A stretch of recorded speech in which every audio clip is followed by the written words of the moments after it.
What is going on? I don't know.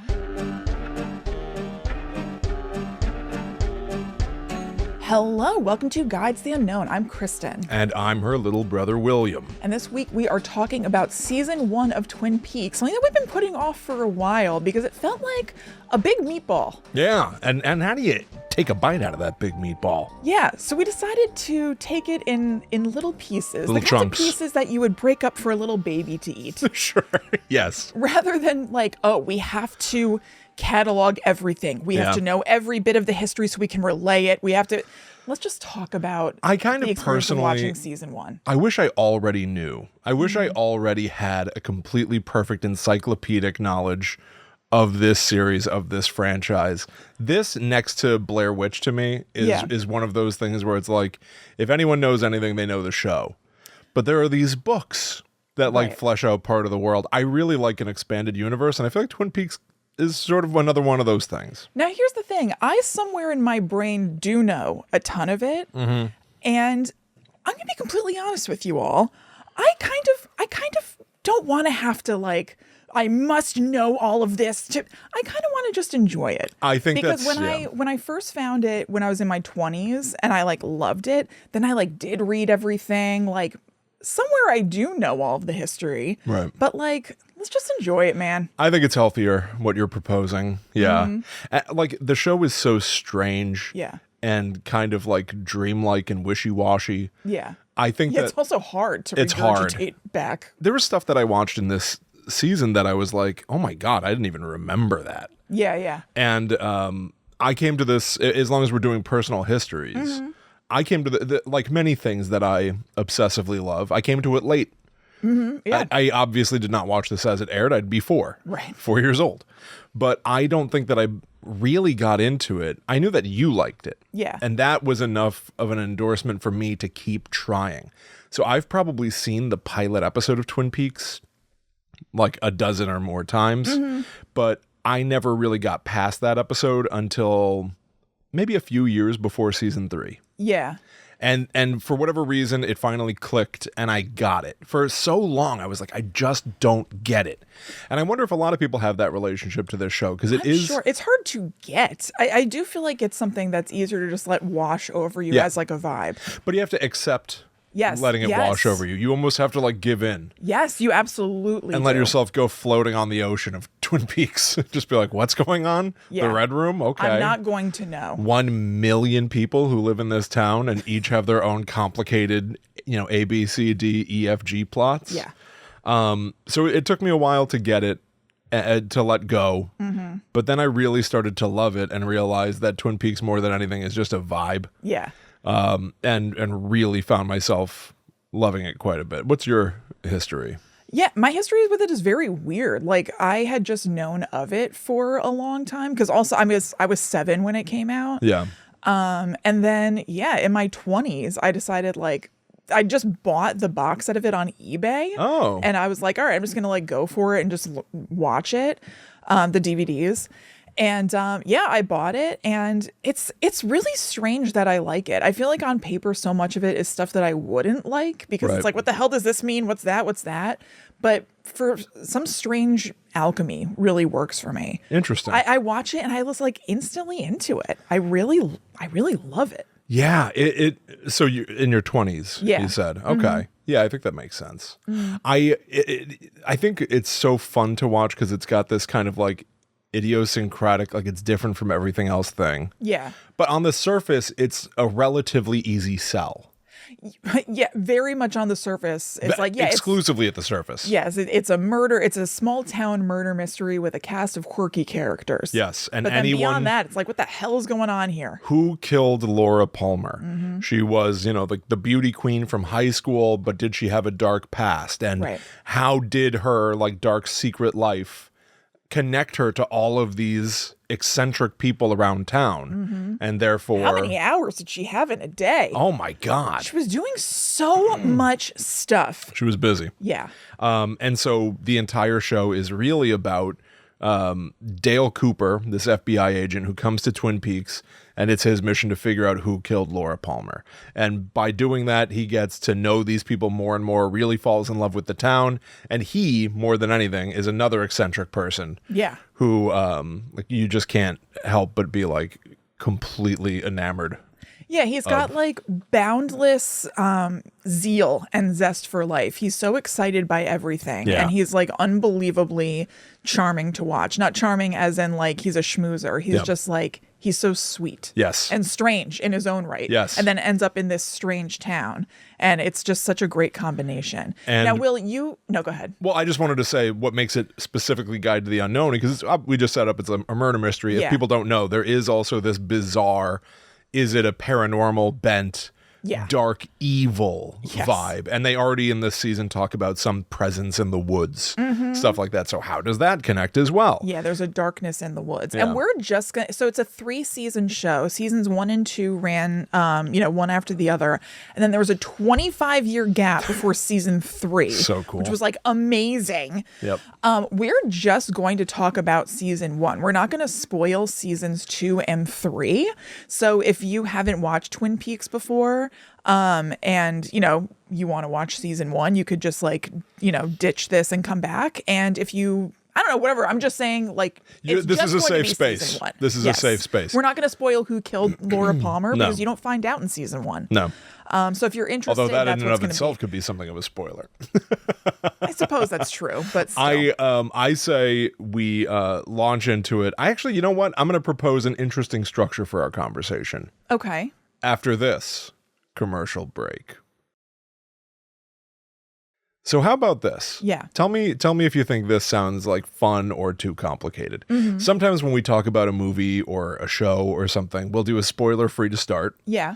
That way we just set the table for anybody who's not super familiar with it, give our recommendations. Then we give a spoiler warning for the whole season, I'm saying. What if even after that, we give a series warning? And that beyond that, we can talk about how events from this season might affect the foreshadowing of seasons 2 and 3. Yeah. What do you think of that? 3 layers. Yes. We've never gone that deep before.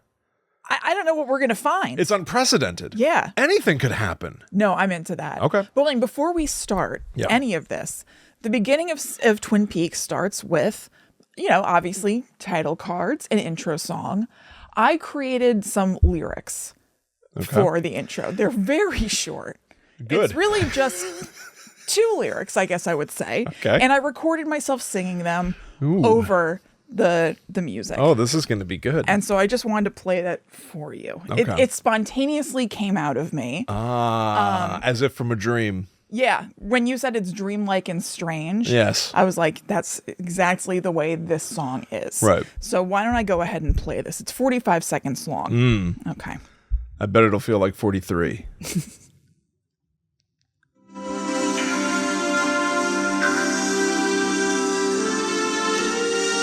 What is this wondrous town I've seen? What is this wondrous town I've seen? I like this show. I like this show. Oh, show. Okay. Do I have to keep waiting for more? No, that's it. Okay. We can begin now. Hey, thanks for putting the actual music in there, too. You're welcome. Appreciate that. I'm sure that the copyright bots will appreciate it, too.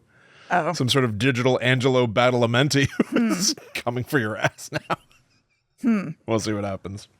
Shit. No, it'll be fine. It'll be fine. I thought about it, but then I was like, I think it'll be fine. I think it'll be fine, too. Okay. I'm just razzing you. All right. All right. What do you think? I was hoping to get away without giving you an opinion. No, you can't. That's my song. May I just say that there are lyrics to that song? Yeah, I know, but those are my lyrics to the song. Yeah. That's very good. Falling by Julie Cruz. Yeah, lovely. No, it's beautiful. Yeah. You did a good job. I just thought it would set the tone. You did a really good job. You set a really good tone. Thanks. Okay. All right, so we're going to start spoiler free. Yeah, about this wondrous town I've seen. About this wondrous town you've seen. You love this show. Yeah. Recommend or not recommend? I mean, recommend. Yeah, recommend. Duh. Easy. Quite a recommend. But I will say, and this is going to be a relatively brief spoiler-free side, I have to imagine. Yeah. How can you talk about this show? I know, it's wild. I mean, yeah. I feel like we almost covered it in the intro. I agree. I think that for where this show goes, it is like such a like greatness from small beginnings Yes. kind of thing. Because this is 8 episodes, 7 or 8, depends on how you count. Yeah, I know. Which is annoying. Yes, I started watching it it's on Paramount Plus right now. Right. And then I was like, wait a second, I have the DVDs. Why don't I just watch it on DVD? Because then I don't have to worry about ads. And also it kept skipping. Yep. And the count is Paramount different Plus there. is a big pile of crap. I completely agree. The user interface is like very hard to navigate. So slow. It was skipping like meh. Yeah. I did And the I'm same going to be thing. beholden to it for Yellow Jackets. What am I going to do? As am I for Paw Patrol. I did the same thing. You and I have the same set. I did not know you had a DVD player. Yes, I hadn't used it in a long time. We had to like go scrounging for cords and stuff. Yeah. I assume that it's not a Blu-ray player. No. Okay. I was watching the Twin Peaks from Z to A Oh, well, that's what I box watched set. too. Oh, really? Is that a Blu-ray? Yeah. So then it is a Blu-ray player. Okay, very Okay. good. This was like a beautifully assembled, completed set of the entire, what do you call it, franchise, I Yeah. guess? Because it's got Twin Peaks seasons 1 and 2, the movie Fire Walk with Me. I think it's got all the missing pieces, as they call it, which Yes. were like deleted scenes. It has all the Log Lady intros. All the Log Lady intros. And I don't know how you feel about this sort of thing. So partly why we're covering Twin Peaks right now is the recent passing of David Lynch. Yeah. One of the creators of Twin Peaks. And I have this weird feeling now about Twin Peaks where like, I never thought that it would continue, but there were threats forever that they might make more. Remember for a few years, somebody would be like online, they'd go like, there's a whispers, an owl is whispering from the trees, something Yes. this summer is happening. Yes. And it would never. Yeah, there were rumors about a project called Wisteria Lane on Right. Netflix or whatever. And also somebody at Netflix said that they had meetings with David Lynch recently because he had ideas about how to continue Twin Peaks and it was going to happen over there. Yeah. And then I also heard on top of that somebody closer to David Lynch's camp was like, that's not true. Right. So who knows? I'm always dubious when people Yeah. come out post somebody dying and say something like that. Yes, absolutely. No, it's like when Jack Nicholson. It's not, but it reminded me of when Jack Nicholson, after Heath Ledger died, was like, I warned him. Yeah, right. I warned him. It's like you had this information that none of the rest of us had. I figured out there was room in the spotlight. Here's what I said to Heath. Right. Focus on me for he a knew while. this was going to happen. Of course he did. Yeah. Because he also got dangerously close to the Joker. Sure. Those chattering teeth haunted him in his sleep. I have this feeling now about Twin Peaks where it's like, oh, yeah, listen, it's a bummer that David Lynch died. Yeah. But it also has provided now this feeling of like, oh, it's complete.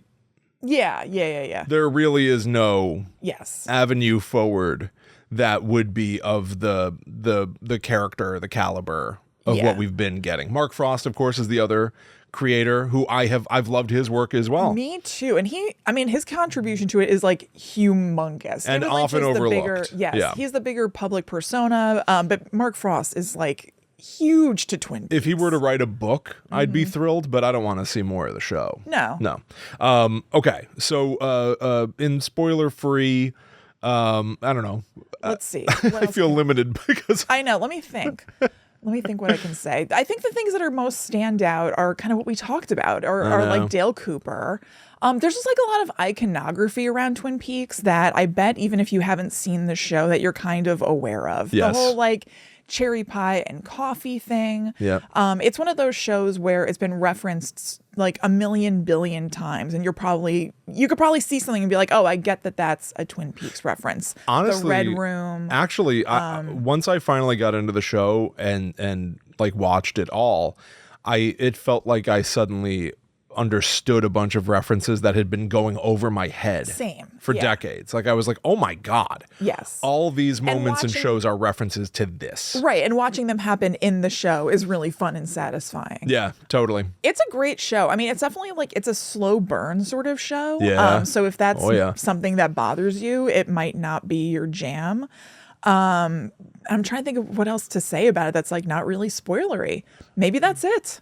What if I asked you like, what do you think is inspired by this? What are like things that spring to mind? Oh man. I know one that's like my favorite thing. One of my favorite games of all time is The Legend of Zelda: Link's Awakening, which is like you wash up on this weird island after your shipwrecks. Yeah. And you meet all these eccentric characters. Evidently, this is literally a thing that in Japan they were all hooked on Twin Peaks, and we're like, Right.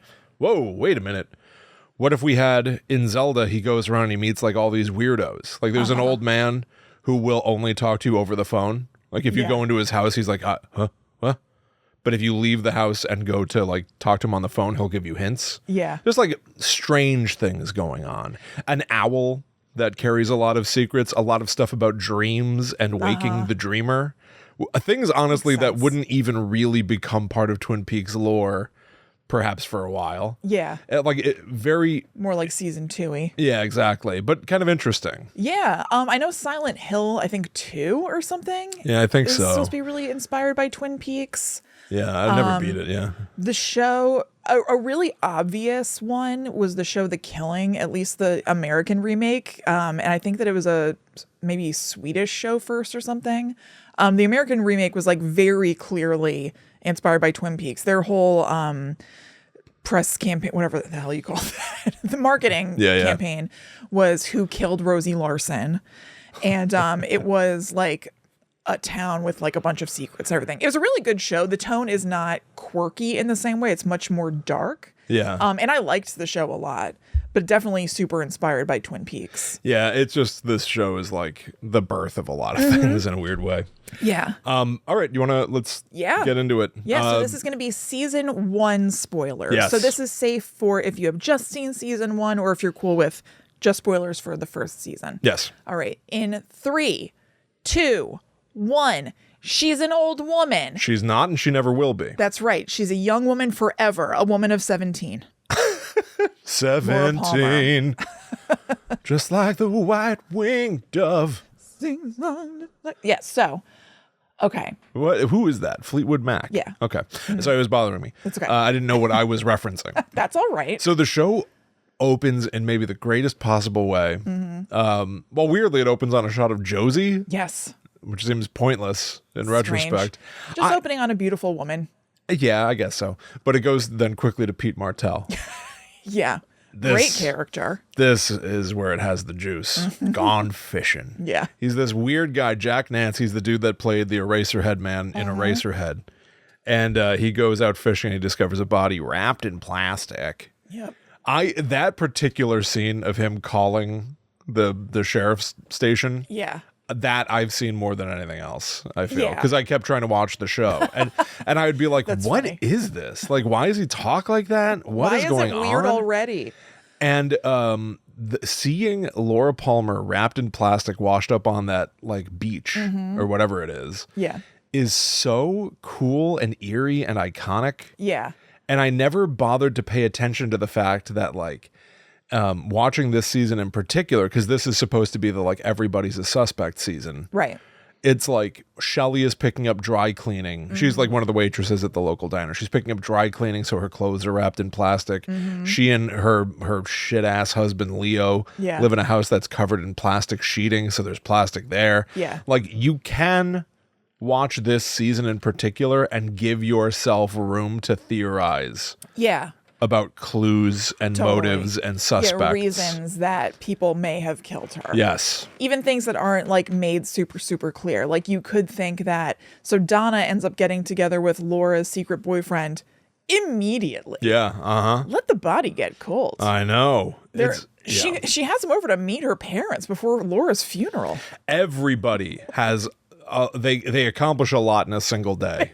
in this show. Look, feelings are feelings, but I was like, guys, I don't know. It's teenagers. Maybe slow it down a bit. Teenagers But, have deep feelings. they certainly do. But yeah, I'm sure that there was theorizing like, well, Donna was falling in love with James. What if Donna wanted Laura out of the way? Like a lot of people have reasons that they may have wanted Laura gone. Sure. So you can look in all of these different directions. And insidious, creepy men. Ugh. Dr. Left and Jacoby. right. Dr. Jacoby was her psychiatrist, and he wears glasses that have one like red lens and one blue lens. Yeah, like 3D glasses. He's got like corks sticking out of his ears or something the first time we meet him. I don't even know what that is. I don't know, he's like obsessed with Hawaii. I don't know what he's doing. Yeah, he's wearing a Hawaiian lady tie, and he's rubbing under her grass skirt while he talks to Agent Cooper. It's not good. It's not good. Yeah. Like this show is full of people that are like, psychiatrist? yeah, this show is full of people that like, even if they didn't kill Laura Palmer, Yeah. oh my God, They're not safe. No. And Twin Peaks is that, Pacific Northwest small town. It opens with that shot of like the town sign where it says 50,000 people live there. Yeah. But really they wanted it to say 5,000 people. They wanted it to be way smaller. Yeah. But it like wasn't plausible. it's like every single human being there. Like, is there something in the water that makes everyone There's a something in the complete donuts. freak show? There's something in the donuts and the coffee. So they're eating donuts all the time. Did this make you want donuts? I ate donuts. I should have gotten Actually, I said to Ryan last night, maybe I'll pick up donuts on the way, and then I completely forgot about it. Fool. Yeah. No, I love the again, like this show more than anything, because as a mystery, especially we're sticking to season 1 right now. As a mystery, this is meandering and goes nowhere. Yes. But as a fictional place that you can just like sit back, Like drop into. and let your eyes almost like glaze over as you watch it. It is so much fun and so cozy and so kind of quirky and funny. Yeah, it's strangely like easy watching. Yeah. Like it's really slow, and you can just kind of like let it happen around you. Which is why I think it's so With moments of like boom. Totally. Which keep you going. Yes. But yeah. Which is why I like, in particular, some of the like weird horror vibes when oh man, so when they at the high school in the morning when everyone is announcing that Laura Palmer has been found dead. Yeah. Her best friend Donna, her boyfriend James are in class together, and they notice that Laura Palmer's seat is empty. Yeah. And even before an announcement is made over the loudspeaker, a cop comes in and takes their teacher aside and whispers something to her. And the teacher comes back looking visibly distraught. And so it's all just ominous. instantly Donna knows. She knows. And not only that, but all of a sudden you hear a scream. And there's a girl just running through like the courtyard outside the window of the school, screaming and like covering her head. Yeah. It is so heavy. Yeah. It's like it's like chilling. It really is. And it's like, it's one of those things where I can't personally decide if what is occurring is natural, like people like Donna knowing right away, or is there something almost like animal instinctual about everyone's grim realization that Laura is not just missing, she's dead. They all know before they know. Yeah, I think it is a little bit of that, and also because they knew that Laura was so like wild, as they repeatedly say. Yeah, who knew? It seems like they knew, but I don't understand why they were like, I don't understand Laura's relationships. Like, it doesn't really make sense to me why she and Donna were friends. No. Laura seems awful. Yes. But like, she just seems like a mess to be friends with. Like, Yes. she's mean.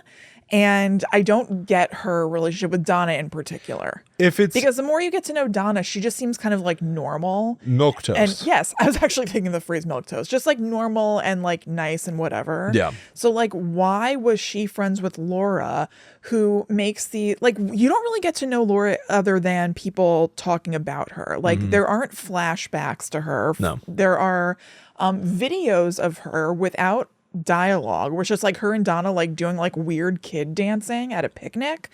But there is audio of her making these recordings for Jacoby, that weirdo therapist that she was going to, and she's a total asshole. Yeah.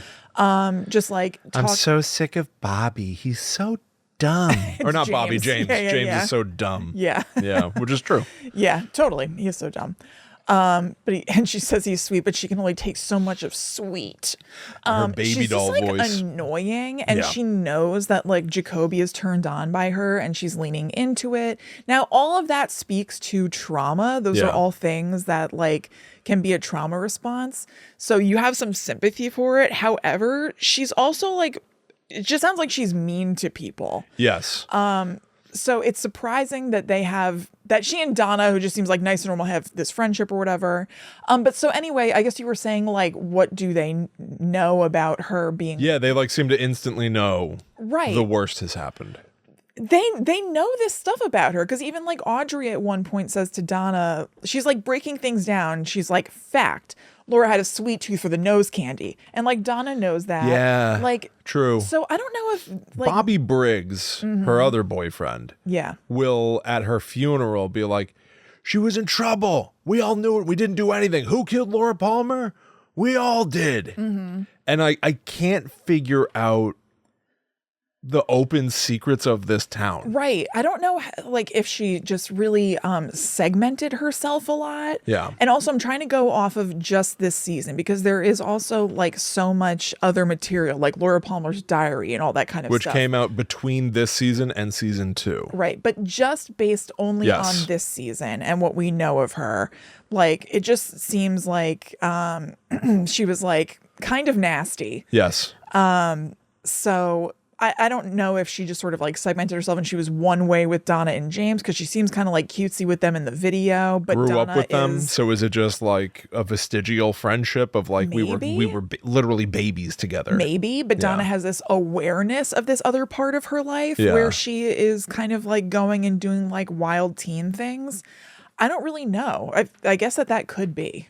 Yeah, it's very strange. It's Mm-hmm. a strange premise. Well, actually, again, the premise itself is actually super clean.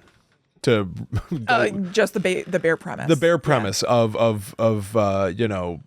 beloved, beautiful And girl she's like the with a prom dark queen or something, secret. it seems yeah, like, that because photo that of photo, her. yeah. You know, I had a theory, and I couldn't decide if it was me being obsessive or what. Mm-hmm. I watching this season, I think I've thought this before, but this time I was like, whoa, I think I'm seeing The Matrix.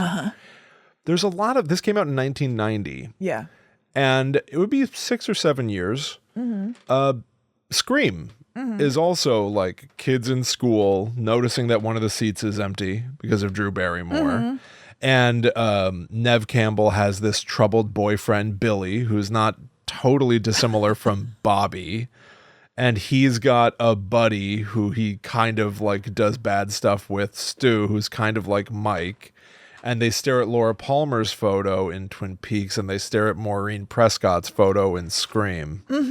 I don't know. I was seeing like the earliest possible divergent evolution of a core idea of like a murder in a school, Yeah. and everyone's trying to unravel what was up with the girl in that Right. seat, Yeah. sort of thing. Yeah. Although no one really cares about Drew Barrymore after those Yeah, events, right. so whatever. I mean, Maureen Prescott, I guess, is more of the, especially looking at the series of Scream, like figuring out what was Maureen Prescott's the history first. and her darkness and all that stuff. She's Laura Palmer. Yeah, she's definitely the first big boom of that. Yeah. And also I'm remembering more now, like of what specifically season 1. She obviously, like, I made that kind of joke about how many hours in the day does she have.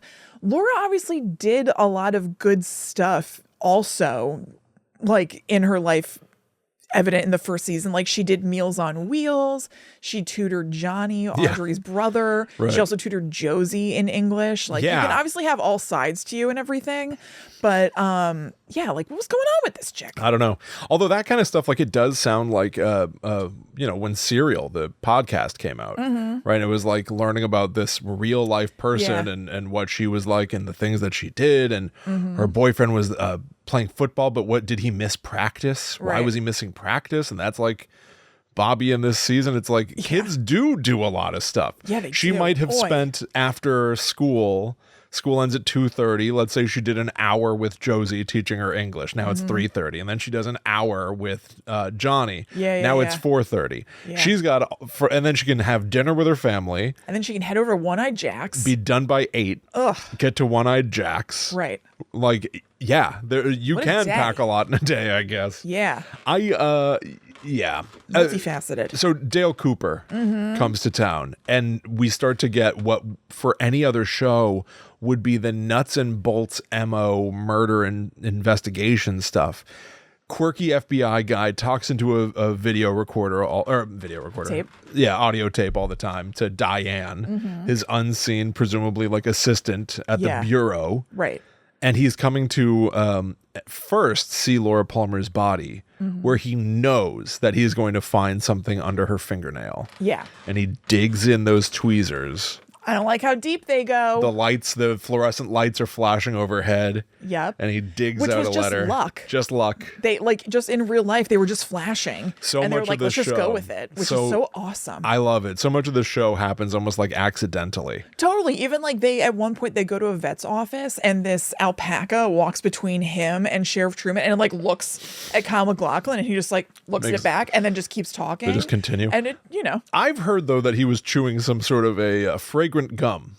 That might make the alpaca turn and make eye contact with him. For the purpose of making it I've heard that, but I don't know if it's true. Okay. It is still just great. There are all these little love like it. idiosyncratic, strange things that they just seem to roll with. I think that he also, during the like quote unquote autopsy moment, there's like a medical examiner guy standing in the corner and he goes, "Would you leave us alone, please?" And the guy goes, "Jim."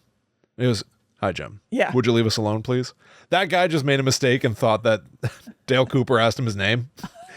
They just keep it in the show. I love it. Because it all contributes. Yes, to the oddness. There's this like the Uncanny Valley, I believe, is only supposed to be like a visual reference or label or whatever. But like the whole thing has an Uncanny Valley quality. Like people don't really talk like this, act like this. No. It's everything is off kilter, but in such a pleasing way to me. All the more reason why I find David Lynch in particular to be daunting. Yeah. I have not seen all of his movies. I haven't seen any of them in their Really? entirety. The clips that I've seen are not appealing to me. Interesting. I would like to watch them. I'm slightly ambivalent, I guess, but I've gone a pokin' to see like, and it doesn't look good to me. if you like Fire Walk with Me, Well, I've seen Fire Walk with Me, but I think I don't really like Fire Walk with Me. it's on the low end of things for me, but in the world of Twin Peaks at least. Yeah. But like David Lynch, it's like the greatest trick a person can play is being like, well, I'm so quirky. Even if I made a mistake, you think I did it intentionally. Totally. And it's part of the art. And I think that there's truth in that too. I think he was such like a quirky oddball artist that he was obviously content to let strange things unfold and just accept. Yes. Like that what for other people might be a blooper or an imperfection to him is now part of the fabric of the thing that he made. But it also lends this quality where it's like, well, you can never really be held accountable for anything. Yeah. Because every single, bump and scrape in something that you've made is part of the point of it now. Right. And that's kind of like a get out of jail free card. Kind of, but it is also like, well, so what? Oh, I totally agree. But No, like, I know, but it's just hard. like- It's hard though for me then to look at something and be like, where is the line between ambition and wanting it to be exactly the way you saw it and going, screw it. Yeah. Like, Or, I mean, I think it's just, I don't know, but like, I think it's kind of, and not saying that you don't, I think it's kind of awesome just to be like, let's just leave it in. I totally agree. It's part of it. It's all like a big weird exercise. I totally really agree. appreciate that kind of thing. It doesn't seem like something that I want to spend my time watching. yeah, because it could be, enjoyable to you might me. be watching something that's 50% mistakes or just happenstance. Yeah, I It's don't like, even care about that intention. It just doesn't seem enjoyable to me to watch. Okay. I actually appreciate like, all right, let's just roll with it. It was kind of like meant to be in there. Yeah, It yeah. actually it kind of fits. Like it's kind of like esoteric, and let's just see what happens with it and what the Sure. end result tends to be. But I don't want to spend my time watching that. You know, he directed a music video for Nine Inch Nails. Yeah. I remember. I think for like Came Back Haunted or something. And the music video, it's so funny because it's like he's such a revered artist that like you just be like anything that he does, I will take it. Like if Right. it's like David Lynch, you're going to direct a music video for me. Excellent. Right. I'll no notes Yeah, from the yeah. jump, whatever you want to do, obviously. Yeah. But the music video itself is all flashing lights and a still image of like a sculpture of David Lynch's, and his sculpture work was always really creepy, really weird. I heard that he would like stuff pieces of cheese Yeah. into clay and let ants Yes. eat it, so it would have this like very organic Yeah, kind he of did a lot of organic matter decomposition stuff. so strange. So it's one of those kinds of things, but it's just a photo of it, and then sometimes it's flipped horizontal, and then it flips back, and then it flips horizontal, and then the lights flash, and then it's a close zoom in on the face of it. Yeah. It's like, I bet you could have done this in 3 hours. Right. You could have shot this music video in real time. Right. 3 minutes of work. Yeah. And is that genius in and of itself as well? I don't know. That's the thing. Yeah. I don't know. I don't know. I just don't know. I just don't know what to make of it. Good. I've always appreciated him from like arm's distance. That's how I feel. Like, good for you. I find him kind of fascinating. Yeah. I really enjoyed one of the books that he wrote, Catching the Big Fish, which is like a lot about meditation and like the artistic process and things. Yeah, I appreciate his philosophy on a lot of things. I don't think he's like a perfect person or anything, but I'm not really interested in a lot of what he's done, except for Twin Peaks. I find that interesting though, because you do like Twin Peaks so much. I know. You don't have a curiosity to go poking around in Blue I Velvet have or Wild poked at Heart. around. I've Okay. watched like clips and stuff. I am kind of curious about watching Wild at Heart and Blue Velvet. But Blue Velvet is like the proto Yes. Twin Peaks. It's almost like you could almost make a case that it's like, it would be a flimsy sort of case, but like it's almost, Twin Peaks is almost the TV show version Yeah. of some of the ingredients of Blue Velvet. yeah, I mean, honestly, and also this is talking Lost Highway, Yeah, Bill Pullman. Right. You I do love Bill Pullman. I do love Bill Pullman. This is talking me looking around at things, I don't know, years and years ago, and then going, I think I'm good, and I just haven't revisited. So I don't know. I could poke around again. Yeah, what's the harm? There is no harm. I guess Right. I just haven't been interested, to be totally honest. There's also something There's like about enough him. stuff out that I haven't thought about it. But Yeah. yeah, I'm not horribly averse. Like, it's just that Him having just died, does that put like light any kind of a fire under you? I guess not. It didn't really for me either. You know, or else I would have done it. I sort of Ryan put on Eraserhead like a few months ago. Yeah. And I was like, bleh. it's an uncomfortable movie to watch. Yeah. And then he's such a pain in the ass because he was so sort of like grouchy and cantankerous too. There's that, like, it's pretty viral, it's pretty like well known, but when he goes like, believe it or not, Eraserhead is my most spiritual film. Yeah. The interviewer goes, can you explain that? He goes, no. Yeah.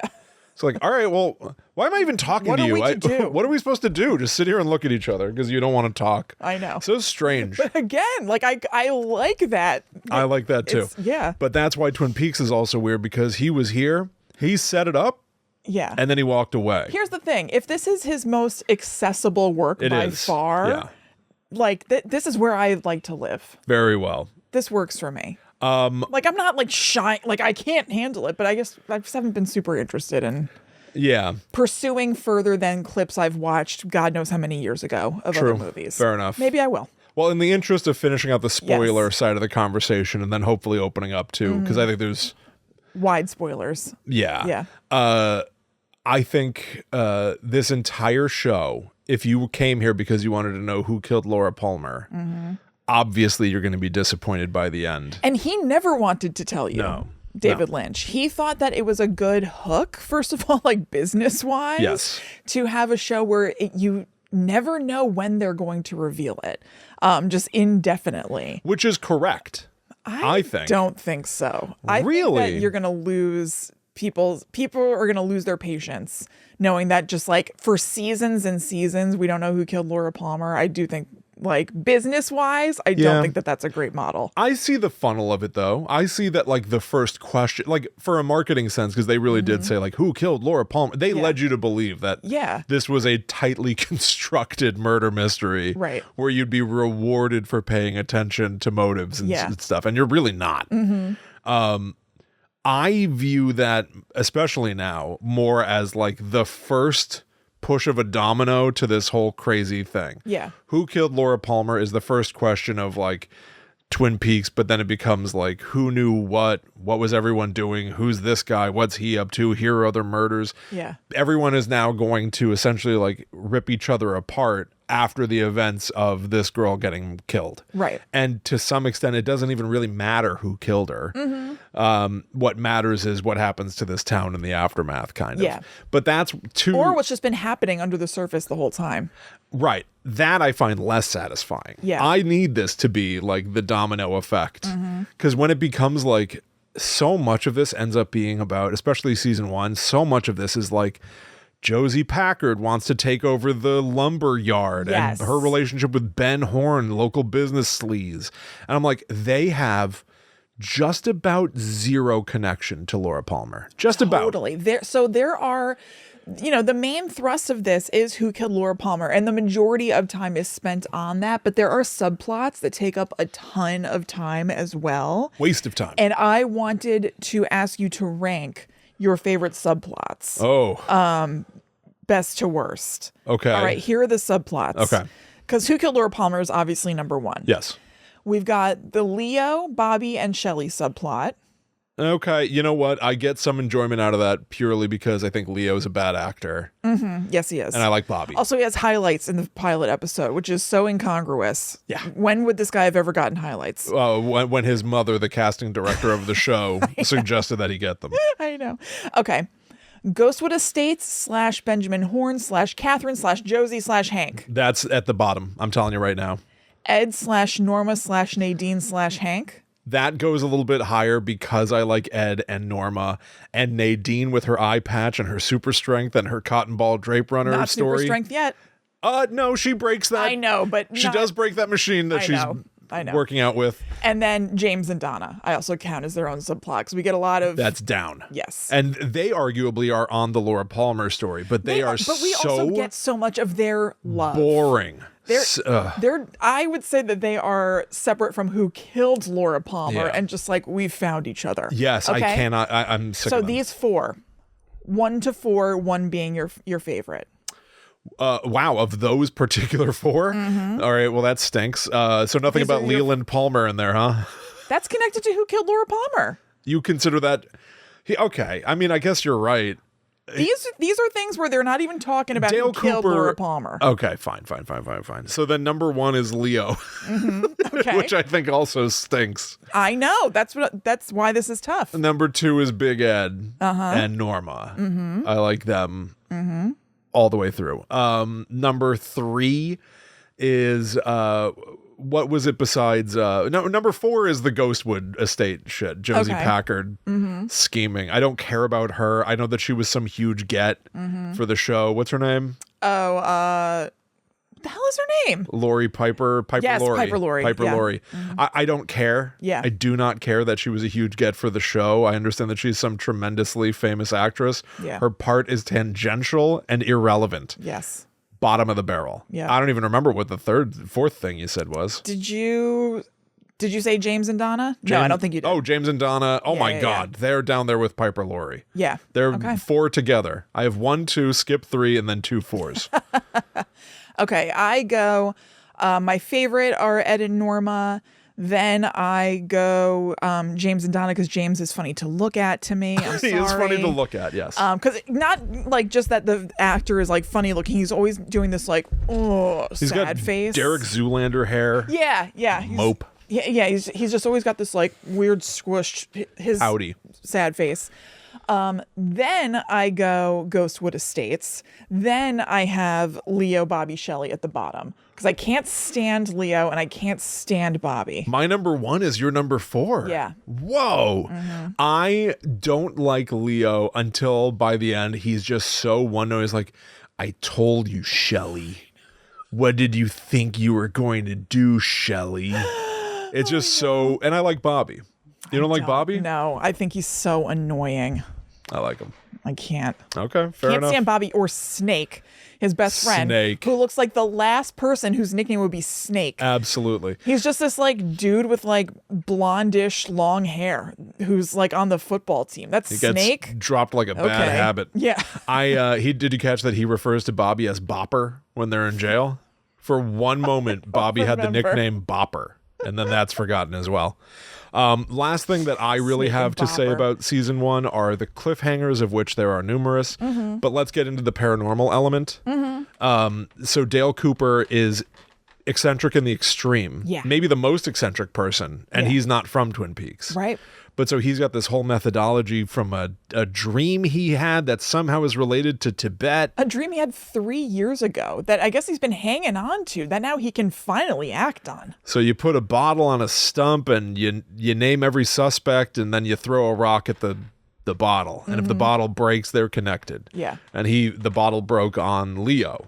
Well, come to find out by the end, Leo is tightly connected to Laura Palmer's death, but perhaps not the killer. Right. But Dale Cooper also has this dream. And this, I think, more than anything in this season, is what made Twin Peaks legendary. Yes, I think so The too. Red Room dream, where he sees the man from another place who is a little person who speaks backwards. That's rock. Yeah. And then he sees a vision of Laura Palmer, but she's not Laura Palmer. She looks exactly like Laura Palmer. In the context of this season exclusively, this is nothing but a dream, which has implications about solving the mystery. Yeah. The red curtains in this room are the red curtains of the place where Laura Palmer was first attacked. The little man dancing, I would also argue, is perhaps analogous to Laura Palmer's father, Leland Palmer, who cannot seem to stop dancing. Huh, I've never thought about that before, but yeah. The fact that there is a woman in the dream who looks exactly like Laura Palmer but is not Laura Palmer is analogous to Laura's cousin Maddie, who shows up, who is played by the same actress who looks exactly like Laura Palmer but is not Laura Palmer and will wear a Laura Palmer costume by the end. Yeah. And then the final thing that really happens in the dream is that dream Laura Palmer whispers in Dale Cooper's ear, and he wakes up, makes a phone call, and says, "I know who killed Laura Palmer." And then he says, "No, it can wait." And starts snapping To to the beat. beat of the music that was in his dream. To the that the jazz little beat. man was dancing to. And goes back to sleep, and in the morning forgets what she said in the dream. Yeah. So, like, that in this show is nothing but a dream he had. And yet, that one thing, which only happens once in this season, turns into something grandiose. And I won't say more than that because we're Right. still on this season. But I think for TV at that time, it was like, what the hell is this? You know Yeah. what I mean? Like, Yeah.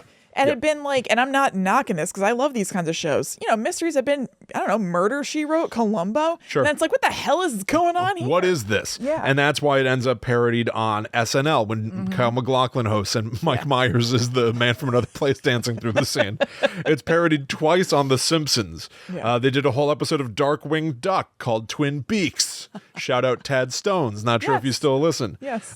Sesame This is the creator of Darkwing Duck who listened at one point and used Yes. to tweet to us a bunch. Sesame Street did Monster Piece Theater, Twin Beaks. Two Twin Beaks. Ooh. And of course, there's a Psych episode called Dual Spires. Yes, I watched that. I think like this small town mystery is one thing. It was very cinematic, which was also unique for TV at the time. Mm-hmm. Yeah. But it's this Red Room thing. Oh, yeah. That I think catapulted it up to like 13. Yeah, it's like, what the hell is going on here? Yes, and for the entire series of the show, this season, I mean, to end exclusively in cliffhangers that are very down to earth was actually kind of surprising to me. Mm-hmm. Yeah. I didn't really remember where this ended because for so long I've watched all of this as one thing. But where season 1 ends, it's like Josie Packard is burning down the lumber yard. What's going to happen there? Shelley's tied up. Leo gets shot. Is he alive or dead? Who knows? Yeah. Audrey's at One-Eyed Jack's doing like undercover. We didn't even talk about Audrey. I would say that Audrey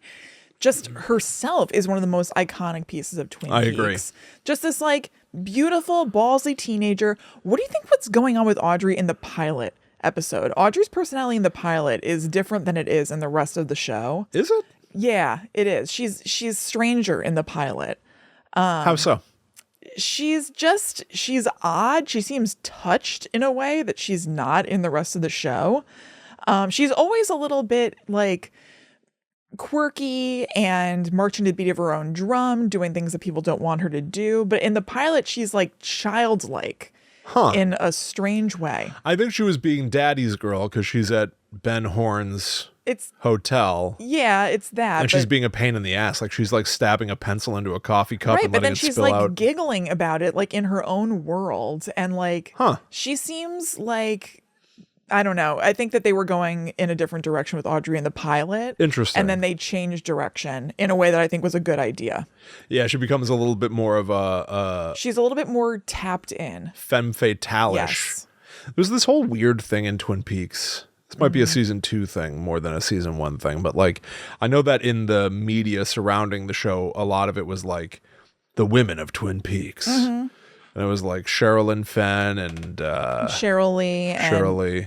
Matchkin Amick? Yeah, who plays Shelley. Yeah. Like none of these And characters Lara Flynn Boyle. none of these characters like ever interact with each other Not a lot. or anything. I don't know. It's very weird to me. Like this entire show feels like how shows are made today, where it's like, I can think about the last season of Stranger Things. Yeah. Where it's like everyone was available in a different month. So everyone's got a separate story that are filmed in different parts of the world. Yeah. And they like never even see each other. Right. That's how Twin Peaks feels to me. It's like, but these people are all in the same place at the same time. It's like at Laura Palmer's funeral, they're all there. But they their all stories have are their pretty own siloed stories. It's very weird. Yeah, it is weird.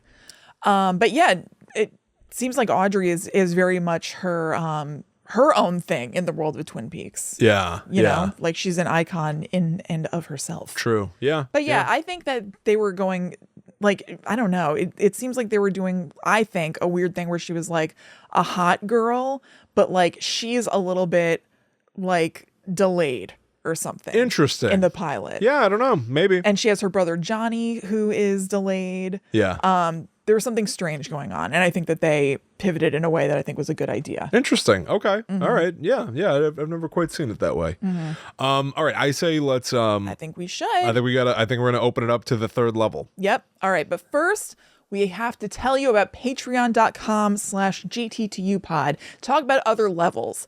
This is the other level of our podcast where we actually have a whole second weekly podcast called The Netherworld Dispatch. It comes out every Monday. We also have a Discord that you can join. We have movie commentaries. We have all kinds of stuff. And we're actually about to release our 200th episode of The Netherworld Dispatch this coming Monday. And when you join us on our Demon tier, that's the tier that gets you every single one of those episodes. We also have a Banshee tier that gets you an episode every other week, and a Ghost tier that gets you an episode every 4 weeks. So just go give a cruise around, see what you want, and we've got it all for you. Yep. Our most recent episode of The Netherworld Dispatch is 199, simply called Scream 7 News. There's been a lot of casting information that's been coming out. Some surprising people are returning for Scream 7. Oh, yeah. People that you would not expect to perhaps be sucking air. Yeah, Roman Bridger, director and brother from Scream 3 is back. Matthew Lillard, Stu Macher from the original movie. He's coming back somehow. So we theorize wildly about it during that episode. It kicks ass. We get into the whole thing. I think that's partly why Scream is on the brain so much for me. In research, in watching Twin Peaks for this show, I kept being like, ooh, I want to watch Scream. Yeah. And then looking at that empty chair in that classroom got me thinking about Drew Barrymore again. Yeah. I was like, oh. Anyway, so go check that out. That is the Netherworld Dispatch on patreon.com/GT2UPod. And thank you so much to everybody who does back us there. You get an ad-free version of the show as well. Lots of fun. Yeah. Fun never stops. We also like reading reviews on this show. I've got a lovely one here from Basic Kitsch titled Funny, Scary, and Cozy. God, these two siblings make me laugh. The topics are interesting. The host's ideas and opinions are funny and well-reasoned, but it's the dynamic between them that sets this podcast apart. 5 stars. Thank you. That's so nice. Thank you so much for that, Basic Kitsch. Great name. And thank you to everybody who leaves us reviews. It really means a lot to us. It means a lot to people who are cruising around looking for something to listen to. Yep. They're more likely to check out the show because you leave reviews, and that means a lot to us too. So thank you so much. If you haven't done it already, we would love it if you left us a review on Apple Podcast. You can leave a written review like that. On Spotify, you can leave a star review, 5 stars preferably. Oh yeah. And recommendations. You can write posts. You can let people know that you're checking out this show.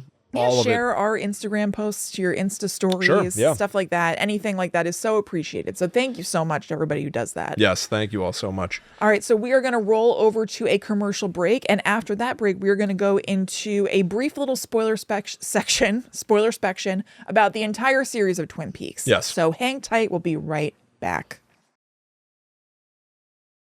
Okay, spoilers for all of Twin Peaks. Yes. In 3, 2, 1. She's an old woman. Grace Zabriskie. That's right. What an old woman she is. Let's talk about Grace Zabriskie. I love In the Grace context of Zabriskie. the entire series. Because now, we're obviously doing this in a post-season 3 world. Yeah. Where there will be no more Twin Peaks to come. Yep.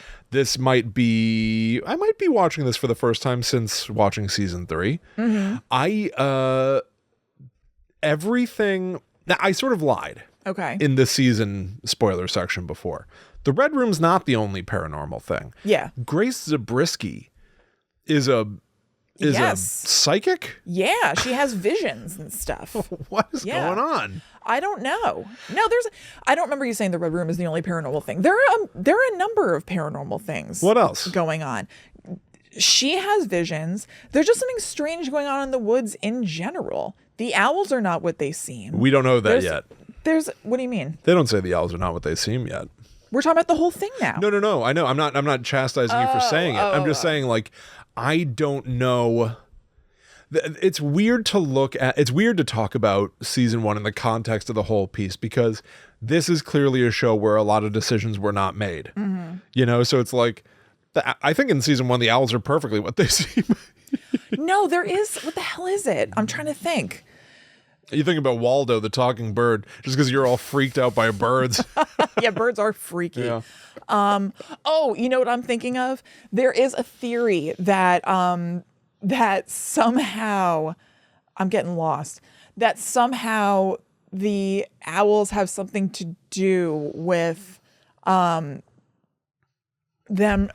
You know how, like, it's like, oh, how the hell did Jacoby know where the necklace is? Oh, right. Not that the owls came and like told Jacoby directly or whatever, but like that there is some sort of like mystical thing going on, because the owls were like looking at Donna and James like while they were burying it, and then Jacoby does come and like dig up the necklace, and like, how do you know that? Right. So like, does the owl have some sort of connection to that? Just by seeing what they were doing. Yeah. There are mentions of things when Sheriff Truman is telling Cooper about the Bookhouse Boys. Yeah. The secret society. He's like, Twin Peaks is a long way away from the world. You've noticed that by now. We're different from other places. Right. There's something in the woods, a presence. We don't know what to call it, but before us, like a darkness or something. a darkness. Yeah. We've always been here to, protect the town from it, or something like that. We're the Bookhouse Boys. Yeah.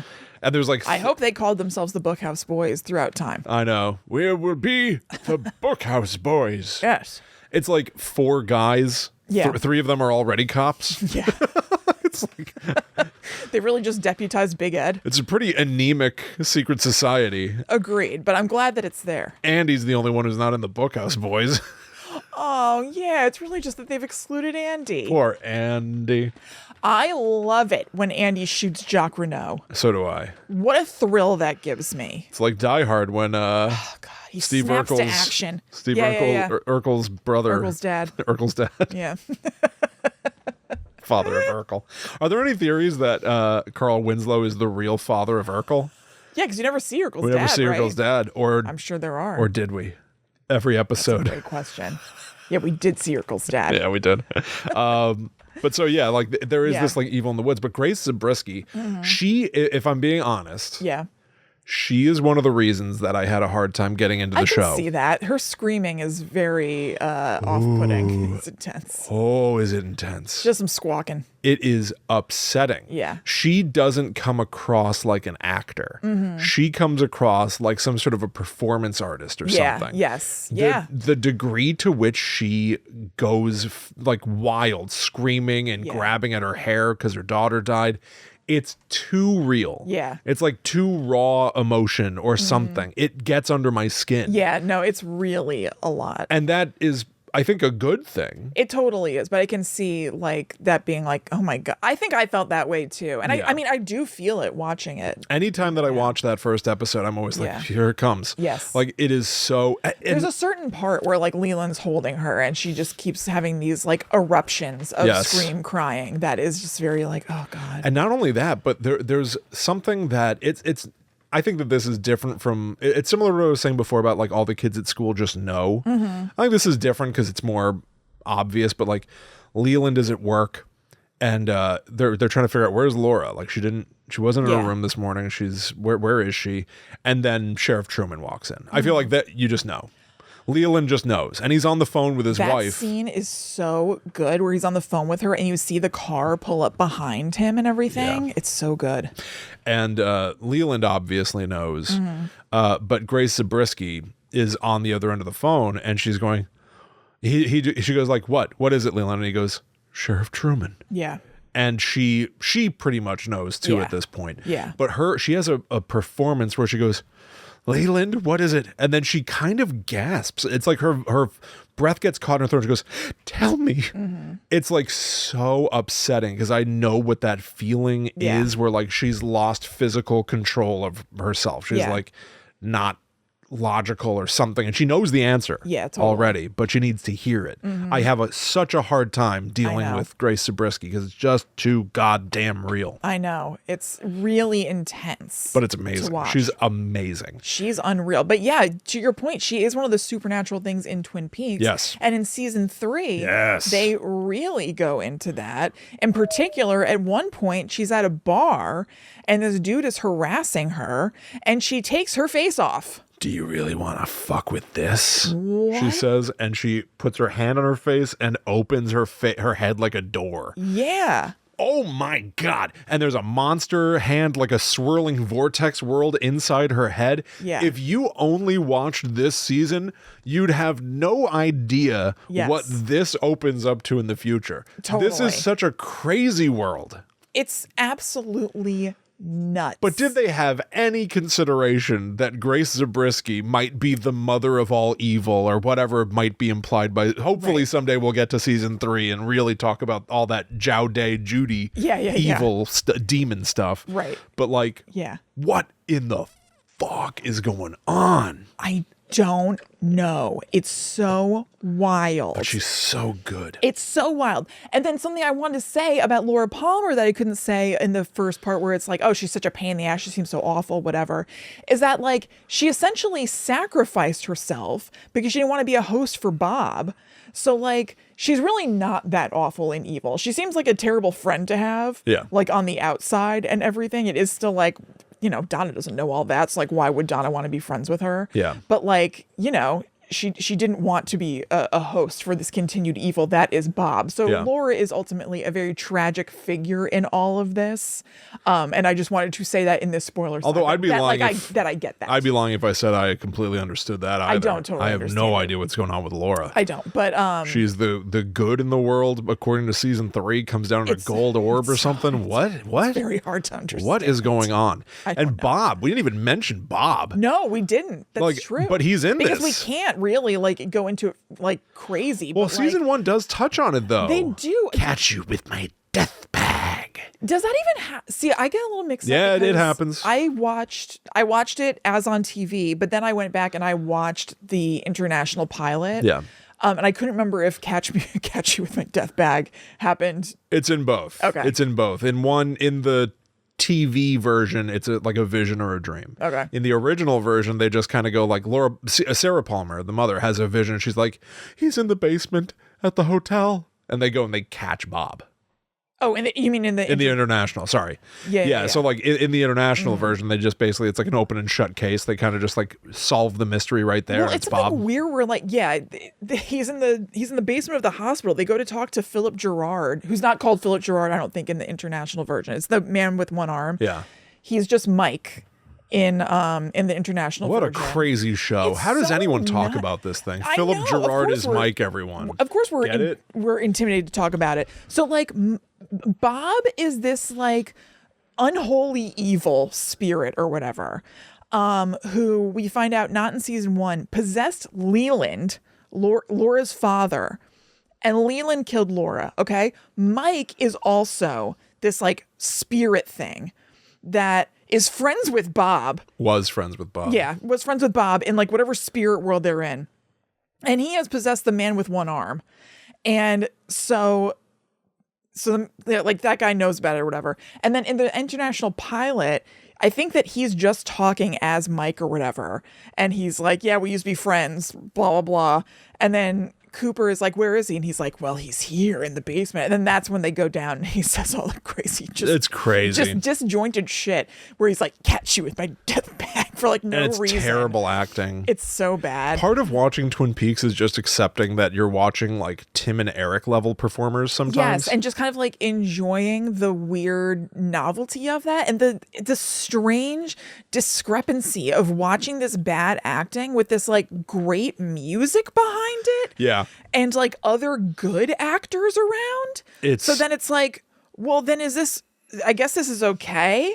Because like they're really great. So what the hell's going on here? Right. Like season 1 in the context of the entire show is like an egg. It's like you're just like hatching a little baby bird out of an egg. Yeah. And that baby bird hasn't even begun to grow up yet. No, it really hasn't, because we haven't even really gotten into like, there's so much that has detective work that's going to happen with the Laura Palmer thing in season 2. Yeah. We've really just been getting to know this like Kookadoo Town. Yes. And then getting into like who actually killed her happens in, I think it's episode 9 of season 2. Well, also there's like this like delight in withholding quality Yes, to the show too, totally, where it's like totally. in conclusion, Dale Cooper gets shot Right. in his hotel room. That's he just the ordered final himself episode a of season 1. Yeah, he just ordered himself a glass of warm milk. Yeah. Which will be his saving grace. Yes. Thank God. Kind of. Yeah. But he ends up getting shot by an unseen assailant. Mm-hmm. Everything is this dangling, like, we'll come back next time and maybe we'll have more answers for you. And they never will. Right. They never will to the final bitter end. No.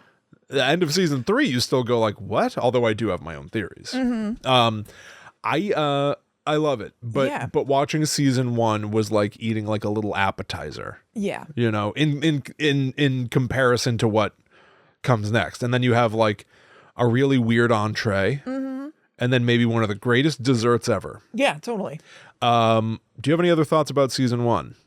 I don't know. It's such a strange, I think season 1 in particular, it's very hard to stop here. You know what I mean? Oh, yeah. It's really only 8 episodes. But even saying that, like, we've been talking for over an hour, and it's like hard to even touch on 10% of it at the same time. Yeah, it's just it's sprawling. Sprawling, very enjoyable, very weird. Yeah. Lots of horror nudges. Yeah. But season 2 becomes this bizarre combination So of it really like, gets into like esoteric weirdness. yeah, it's like an Exorcist story plus a historical drama that no one wants. Ugh.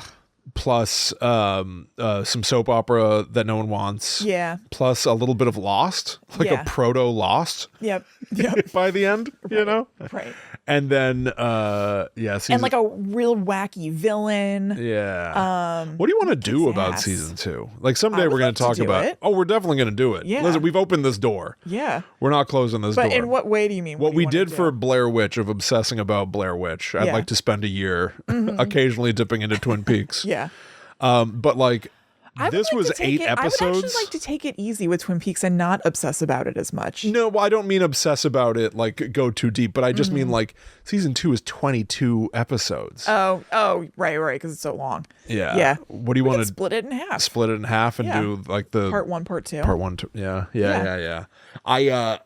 Yeah. Ooh, boy. I am It would excited. actually probably make sense to do up to the Laura Palmer reveal and then Everything the after. after. Yeah. That's probably true. so it's not a clean, part 1, part 2. Nothing like, about exact it's clean. half. There's not a single thing no. about this show that's clean. No. It's dirty. Yeah, all of our hands are dirty. Yeah, we yeah. did this. You did this too. Yeah. It's your fault too But out yeah, there. It's so, out there and like a lot to handle. I think just taking her nice and easy and keeping it enjoyable and not like, so how do we do this is the way to. Well, structurally it's important for me though to like Structurally, yes, but not feeling like we have to like cover every little bit. it's hard to cram this show too. It's like I ended up having to watch parts of this on my phone. Yeah. Just because like What a sadness. I'm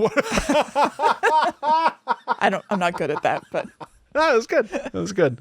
Yeah, David Lynch did not like people effing watching sadness. watching stuff on their phones. Yeah. It's true though. I did it, David. Sorry, pal. I'm glad to have opened this me too. this topic. This portal. Yeah. into another world. Yeah. All right. Any other dangling chads or chodes? I don't think so. I just taking a quick glance. Yeah, I guess I'll I didn't really take many notes. Because again, I think that it was just almost impossible. Can we talk about the log lady? Yeah. Yeah, absolutely. What do you think about the log lady?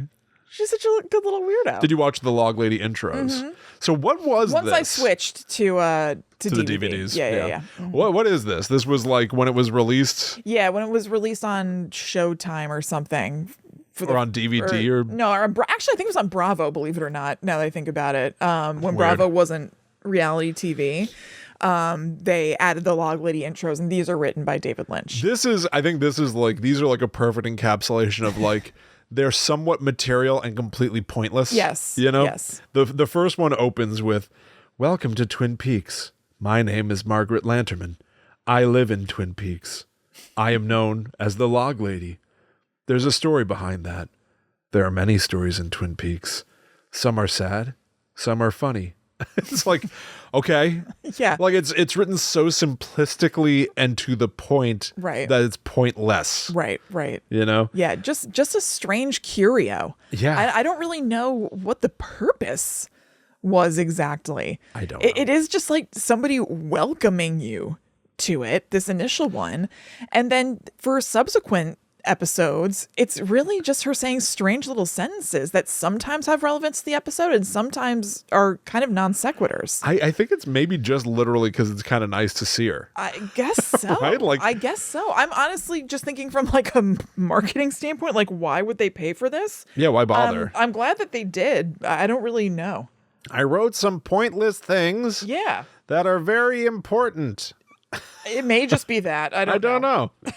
All right. Season 1, everybody. Yeah, there you go. There's too much to say that you could literally spend like 10 hours talking about all this. Yeah, But who boy, in some way, we're only just getting started. that's right. And if you've never seen Twin Peaks, I'd be curious to know your thoughts. I wonder how this ages for people who have never seen it before. It certainly took me a while to get into.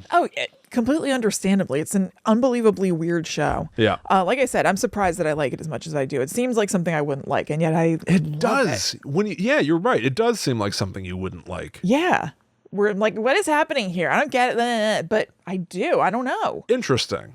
Sometimes strange ingredients just come together and hit. Yeah. Okay. I don't know. Very well. I don't know what to say. All right, everybody. Thank you so much for hanging out with us. Yes. We hope that you've enjoyed our messy feelings and an analysis of Twin Peaks season 1, which is largely that it slaps. Yeah. It's fun, but it's really It's like great. just the nascent beginning. That's right.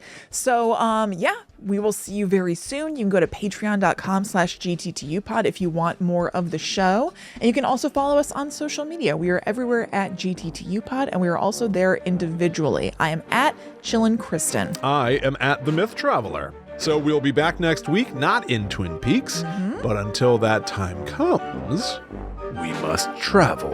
Back to the netherworld go we.